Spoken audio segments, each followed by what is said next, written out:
In a forgotten corner of the frontier, a quiet tavern owner spends his days polishing dusty glasses and serving stale ale to anyone who wanders in. His eyes, heavy with years of unspoken memories, rarely meet those of his customers. To the rough, outlaws who pass through, he's nothing but a harmless shadow, a man too broken or too scared to fight back. But beneath the calm surface, a legend sleeps, a godly marksman whose skills once shaped the course of battles. Before we dive into this story, let me know in the comments where you're listening from. And if this story touches your heart, don't forget to subscribe and get ready for more tomorrow. The tavern sat at the edge of a dying town, its wood warped and gray from years of dust storms and merciless sun. The swinging doors creaked with every gust of wind, as if sighing from exhaustion. Inside, the smell of stale beer and old leather mixed with the faint trace of gunpowder that clung stubbornly to the floorboards. The few patrons who came didn't look around much. They just drank in silence, as if even their words might disturb something ancient and sleeping. Behind the bar, a man known only as Samuel wiped glasses with a tattered cloth, his movements slow but steady, like a clock. Unwilling to stop, Samuel was a figure draped in quiet. His worn boots barely made a sound across the warped floorboards, and his voice was little more than a gravelly whisper when he spoke, which was rare. He had wiry gray hair that fell just below his ears and a thick, sun-faded apron tied around his lean frame. His eyes, however, were what caught those rare enough to look closely. Sharp, pale as smoke, and impossibly still. They were the kind of eyes that had seen things few men lived to tell about. But in this town, no one bothered to wonder. They just saw a broken man, a shadow blending into the dusty backdrop. Outside, life bled from the town a little more each day. The mines had dried up, the cattle herds had moved on, and the railroad had chosen a different path, leaving the town to rot like a forgotten carcass. Travelers came and went, usually looking for cheap whiskey, a place to sleep, or trouble. Samuel offered the first two, endured the third. His tavern had become more of a shelter for lost souls than a place of gathering. Even the piano in the corner sat silent, a skeletal reminder of better times when laughter and music once filled these empty walls. Every morning, Samuel rose with the sun, swept the dust out the door, and polished the bar as if it mattered, as if someone, somewhere, would notice. No one did, but he carried on, methodically, refusing to let the tavern fall apart completely.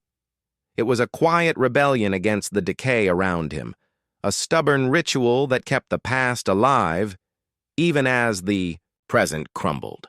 Those who watched him work, if anyone cared to watch, would see a kind of grace in his movements, a muscle memory not born from tending bar, but from something older, something deadlier.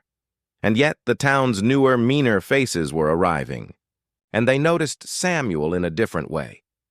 They mistook his silence for weakness, his calm for fear. They saw only an old barkeep and wondered how far they could push him before he broke. And somewhere, in the dry heat of the afternoon, a door creaked open, and trouble walked in. The saloon doors slammed open with a bang that echoed like a gunshot through the hollow tavern. Dust swirled in behind the newcomers, their heavy boots stomping across the floor as if claiming the ground with each step. They smelled of sweat, whiskey, and horses, a bitter, sour scent that filled the air like smoke after a fire. Samuel didn't flinch. He just kept wiping the same glass, eyes lowered, as if the intrusion were nothing more than another breeze through broken windows. 3 of them, rough and loud, dragged their presence across the room. Their leader, a broad-shouldered brute with a jagged scar cutting through his beard, surveyed the tavern with a sneer. Behind him, a wiry man with jittery hands and a missing front tooth chuckled under his breath, while the third, young and mean-eyed, kicked over a chair just to hear it crash. The town had seen men like these before, but not in such numbers. Not so bold, not so desperate. They were wolves who smelled blood in a place too weak to defend itself. "Look at this dump," Scarbeard muttered, tossing a glance at Samuel. "Bet even the rats packed up and left?" His voice was a low, rumbling threat, meant to pull a reaction from the quiet man behind the bar. Samuel simply placed the glass on the shelf and reached for another without looking up. His movements were calm, too calm, and it grated on the outlaw's nerves like sandpaper against raw skin. In a world ruled by fear, indifference was the sharpest insult. The outlaws took their seats loudly, scraping chairs across the floor, spitting tobacco onto the boards, knocking over the careful. Little order Samuel had spent hours maintaining. They demanded drinks with the kind of voices that didn't ask. They took.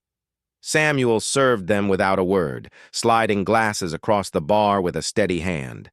The whiskey sloshed and spilled, and they laughed as if they'd won some invisible battle. Behind the laughter, though, an unease stirred. Somewhere deep inside, instincts they barely remembered whispered that something wasn't quite right.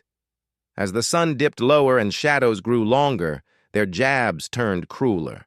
They jeered at Samuel's silence, tossed coins at his feet, barked, orders like he was a dog. The tavern, once a refuge, felt smaller and more dangerous with every passing hour. And as Scarbeard leaned over the bar, grinning wide enough to show every rotten tooth, he made a promise in a voice loud enough for everyone to hear. "This is our place now, old man. Best you remember it." The glass Samuel was wiping slipped, slightly in his hand. Not from fear, but from something else. Something colder. By the next evening, the outlaws had turned Samuel's tavern into their personal playground. Empty bottles littered the floor, chairs were smashed against walls for sport, and the air buzzed with a sour mix of whiskey, sweat, and arrogance.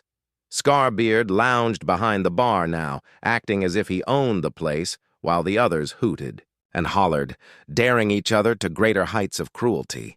Samuel moved like a ghost among them, serving, cleaning, existing, and every act of compliance seemed to fuel their contempt even more. The regulars, the few townsfolk who still wandered in out of habit or need, watched from corners with downcast eyes. They knew better than to intervene. Some even blamed Samuel silently, resenting his weakness, wishing he would stand up just once, and fearing what might happen if he did. The piano player, a thin man named Ellis, tried once to lift the mood with a trembling tune, but Scarbeard had hurled a whiskey glass across the room, shattering the keys into a stunned silence. After that, even the ghosts seemed to retreat, deeper into the walls. As the night dragged on, the bullying escalated. Scarbeard called Samuel over with a mocking clap of his hands. "Dance for us, old man," he slurred, waving a loaded revolver lazily through the air. "Show us you're good for something." Laughter roared through the room, hot and cruel.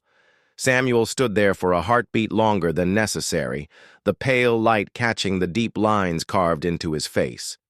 Without a word, he slowly placed the tray he was carrying on the counter, straightened his apron, and, to the astonishment of all, began to shuffle his feet in a clumsy, heavy imitation of a dance. The laughter exploded into wild, mean-spirited howls. They threw coins at his feet, spat insults, and slapped the bar in glee. Even Ellis, from his broken piano bench, turned his face away in shame. Samuel danced on, his face unreadable, his movements slow and tired. But if anyone had been brave enough to look closely, really look, they might have seen it. The faint twitch at the corner of his mouth, not from humiliation, but from calculation. Something was waking up behind those smoke-colored eyes. Just as Scarbeard leaned forward, raising his gun to fire a shot near Samuel's feet, a warning, a mock execution. The old man's hand brushed against a forgotten, dusty bottle on the counter. And in that instant, for the first time, his fingers moved with a speed and precision that didn't match the broken figure he pretended to be. Long before the dust claimed the town, before the lines etched his face like dry riverbeds, Samuel had ridden with a different kind of fire in his veins. He had been known by another name once, whispered across battlefields and saloons, spoken with awe and fear. They had called him Ghost Shot, a marksman so deadly that some said he could shoot the wings off a fly in mid-flight or split a bullet on the edge of a knife from 100 yards away. But Samuel had never cared for legends. He had only cared for survival and for silence. Once the screaming stopped, the memory of those days clung to him like a second skin, no matter how many times he tried to wash it away. He remembered the biting sting of gunpowder in his nose, the thunderous crack of rifle fire in his ears, the way blood turned the dirt beneath his boots to thick, black mud. The violence had been endless, each victory feeling hollower than the last. Samuel had left that life behind the only way he knew how, by burying it so deep inside that even he could almost forget it was there. But the ghosts of a life lived with a gun never truly stayed buried. Some nights, when the desert wind howled around the tavern like lost souls, Samuel would sit alone with an untouched glass of whiskey and stare into the dark, seeing faces he wished he could forget. Men he had outdrawn, friends he had buried, innocents caught in the crossfire of grudges too old to remember. Every trigger pull had carved a piece out of him until there was almost nothing left but the shell he wore now. He had chosen this forgotten town because it offered anonymity, a place where no one asked questions and silence was the only language that mattered. He thought if he stayed still long enough, the world would forget him. And maybe, just maybe, he could forget himself. For years, it had almost worked. The hands that once danced with death had learned to clean glasses, to sweep floors, to pour drinks. The gun, once an extension of his arm, lay hidden in a secret drawer behind the bar, wrapped in oilcloth and prayers for peace. But now, standing in the shattered wreck of his sanctuary, Samuel felt that old fire stirring again. Not rage, no, rage was too wild, too reckless. What rose inside him was colder, sharper, a stillness born from knowing exactly what he was capable of. As Scarbeard jeered and the others howled in laughter, Samuel knew he could not hide forever. The world had found him again. And this, time, it would learn why the name Ghost Shot had once been enough to make even the cruelest men tremble. The laughter rattled around the tavern like gunfire, sharp and echoing off the battered walls. Samuel stood in the center of it all, his head slightly bowed, his hands loose at his sides. The bottle he had touched moments before now rested easily in his right hand, balanced not with the clumsiness of an old barkeep, but with the measured grace of a man reacquainting himself with an old dance. He turned it slowly, letting the dusty glass catch the light, and the outlaws, too drunk and too proud, failed to notice the subtle shift in the air. The sound in the room changed first. Beneath the hoots and jeers, there came a silence, not from the men, but from the very walls themselves. The tavern, battered though it was, seemed to lean in, as if holding its breath. Even Ellis, slumped at his broken piano, lifted his head ever so slightly, sensing something old and dangerous stirring from deep beneath the dust. Samuel's eyes, hidden beneath the brim of his battered hat, were no longer dull and distant. They gleamed, sharp and cold as desert stars. Scarbeard, oblivious to the shifting tide, sneered and raised his revolver again, pointing it lazily at Samuel's feet. "Dance faster, old man," he barked, his finger tightening on the trigger. The young outlaw with mean eyes laughed and kicked over another chair, sending splinters skittering across the floor. But Samuel didn't move faster. He moved slower, deliberately, drawing their attention, lulling them into that last moment of foolish confidence. His heartbeat was steady, slower even than the clock ticking above the bar, tick, tock, tick, a rhythm he had lived by once and was now reclaiming. In a single breath, Samuel's right hand flicked, not clumsily, not in panic, but with the deadly precision of a man who had once made kings and killers alike think twice. The dusty bottle flew through the air, spinning in a perfect arc. It struck Scarbeard's raised wrist with a sharp, meaty crack, sending the outlaw's gun clattering to the floor. The room froze. The laughter died. And for the first time, real fear crept into the outlaws' faces as they realized, too late, that the old man they had mocked wasn't dancing for them. He was measuring them. Scarbeard stumbled back, clutching his wrist, roaring in pain and confusion. His companions blinked, stunned, not yet understanding the full scope of their mistake. But Samuel didn't wait for comprehension. He stepped forward. His movements fluid, almost lazy, like a river finding its course after a long drought. And somewhere in that breathless second, a message was sent through the stale air. The ghost had awakened. The seconds stretched long and thin, like wire pulled taut across a canyon. Scarbeard's howl of rage barely finished echoing before Samuel moved. His hand darted beneath the bar, swift and sure, and when it rose again, it held not a bottle, not a rag, but a revolver, black as midnight, glinting with a cold hunger under the flickering oil lamps. The air seemed to crystallize, every particle, heavy with the scent of gun oil and destiny. The young outlaw with mean eyes was the first to react, yanking his own pistol from his belt in a clumsy, panicked draw. His fingers fumbled with the trigger, desperate and wild. But Samuel was already a step ahead. Not rushing, not frantic, just moving with a terrifying serenity. His revolver barked once, a short, brutal sound that filled the room like a hammer. Strike! The young man's weapon clattered from his hand before he could fire, a clean red line blooming across his forearm where the bullet had kissed flesh without killing. The room erupted into chaos.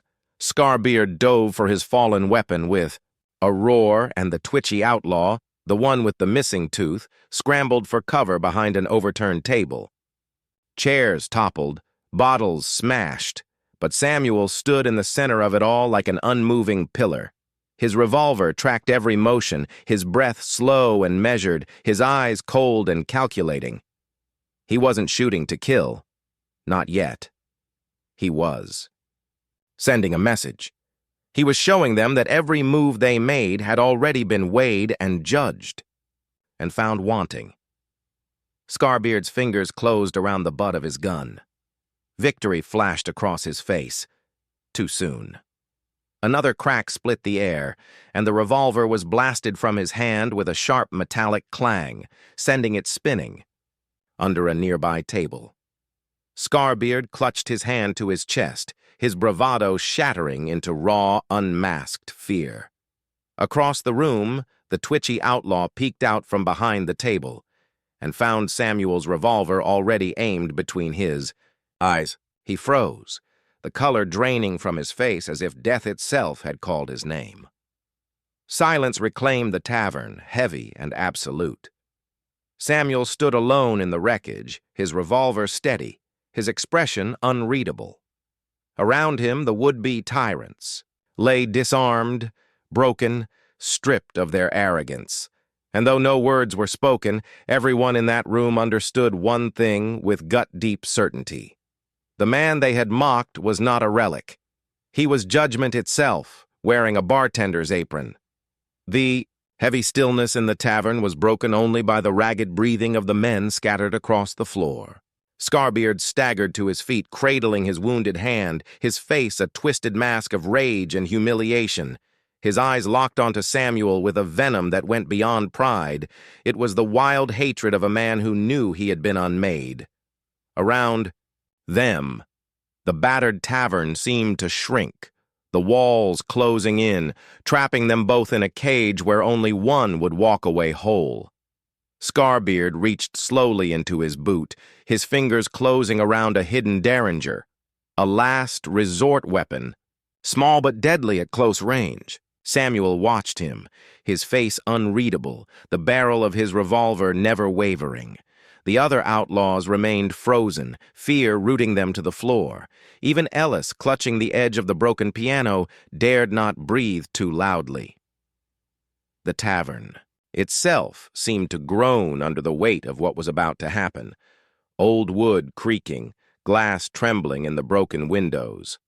Scarbeard grinned through broken teeth as he drew the derringer and leveled it at Samuel's chest. "You think you're fast, old man," he spat, his voice thick with hate. "Let's see if you're fast enough." His hand twitched, fingers tightening around the tiny trigger. But Samuel didn't react to the words, or the insult, or even the weapon. He simply stood there, revolver steady, breath slow, waiting, measuring. A part of him, the part he had tried to bury for so long, welcomed the moment, the pure clarity of it. No doubts, no regrets, only action. For a heartbeat, the entire world balanced on a razor's edge. Then, movement.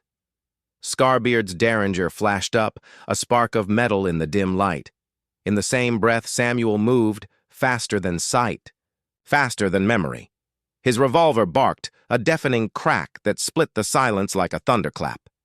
The derringer flew from Scarbeard's grasp, spinning end over end before clattering harmlessly across the floor. Scarbeard staggered backward, eyes wide with the realization that he had never stood a chance. Samuel lowered his weapon slowly, the smoking barrel trailing a thin wisp of blue-gray smoke into the charged air. He took a step forward, his boots grinding softly against broken glass, his shadow stretching long across the battered floor. No words were spoken. There was no need. The duel was over, and the judgment had been delivered. But deep inside, Samuel knew this was only the beginning. The town had seen a glimpse of the ghost that haunted him, and the reckoning had only just begun. For a moment, it seemed the storm had passed. Scarbeard, beaten and disarmed, slumped against a cracked pillar, glaring daggers, but powerless to strike again. Yet chaos, once unleashed, rarely retreats quietly. The twitchy outlaw behind the overturned table found his nerve first, snatching a hidden pistol from his belt with a trembling hand. His shot rang out wildly, shattering a bottle on a nearby shelf, sending a spray of glass and cheap whiskey into the air. Samuel was already moving.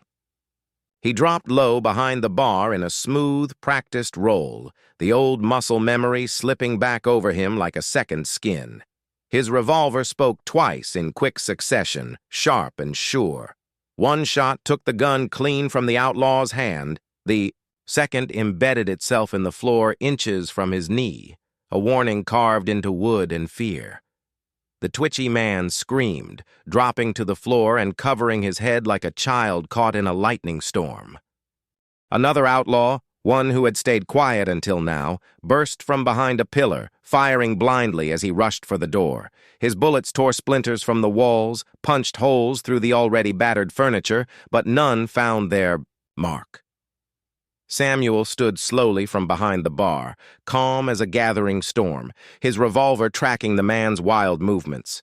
With a breath as steady as a desert wind, he squeezed the trigger once. The outlaw's hat flew from his head, a clean shot that shaved past his scalp and sent him sprawling, terrified, out into the dust-choked night. The last man standing, a wiry drifter with a broken nose and fear leaking from every pore, raised his hands in a shaky surrender. His gun clattered to the ground with a pitiful clang. Samuel's revolver didn't lower immediately. He studied the man with a gaze, sharp enough to cut glass. Only when he was sure, absolutely sure, that no more blood would be spilled tonight, did he finally lower the weapon, the metal still warm and humming in his hand. The tavern stood in ruins around him, smoke and dust curling in the dim light, the stench of gunpowder thick in the air. The survivors, battered, humiliated, broken, crawled or staggered toward the exit, the bravado that had brought them here crushed under the weight of a legend reborn. And at the center of it all, Samuel stood alone, silent and unbowed. The ghost of a gunslinger once more made flesh. As the last outlaw stumbled out into the dusty night, a deep, aching silence settled over the wrecked tavern. The broken chairs, the shattered bottles, the bullet-riddled walls, they all seemed to hold their breath, honoring the man who remained standing. Samuel holstered his revolver with a slow, deliberate motion, the metallic click echoing like a final note at the end of a symphony. Around him, the surviving townsfolk, the few who had dared to stay hidden in the corners, emerged, their faces pale, their eyes wide with something rawer and older than simple fear. It was respect. Ellis, still perched by the broken piano, stared at Samuel as if seeing him for the very first time. His trembling hands dropped to his sides, no longer clinging to the battered keys. The old bartender they had pitied, mocked even, had revealed himself not as a relic, but as something far more enduring. A force, a guardian, a warning etched in blood and smoke. Whispers began to stir in the dimness, carried like embers on the breeze. Ghost shot. Could it really be him? Samuel didn't speak. He didn't need to. His eyes, pale and unwavering, swept the room once, anchoring every soul to the truth of what they had witnessed. Then, with a weary sigh that seemed to carry the weight of 1,000 battles, he turned back to his bar. He retrieved a clean cloth from a drawer and began, almost tenderly, to wipe down the counter, as if nothing extraordinary had happened, as if the dance of bullets and death was just another storm to be weathered. One by one, the townsfolks approached, some picking up chairs, others sweeping broken glass, all working in a silent pact of gratitude and reverence. They did not speak to Samuel directly, not yet. The moment was too sacred, too raw. But in every careful gesture, in every glance cast his way, there was an unspoken vow. This place and this man would be honored. No more laughter at his expense, no more looking away. They had seen what he was willing to protect, and they would not forget it again. Outside, the desert wind howled through the abandoned streets, but within the battered walls of the tavern, something stronger took root, a quiet understanding, a bond forged in gunfire and silence. Samuel, the ghost who had tried to disappear, had been seen, and this time, he would not be forgotten. Some men carry their battles on their backs like heavy cloaks, invisible to most but suffocating all the same. Samuel had spent years trying to bury his past beneath dusty floors and empty glasses, hoping to be forgotten by a world that had already taken too much. But the truth is, real strength doesn't fade. It doesn't rust.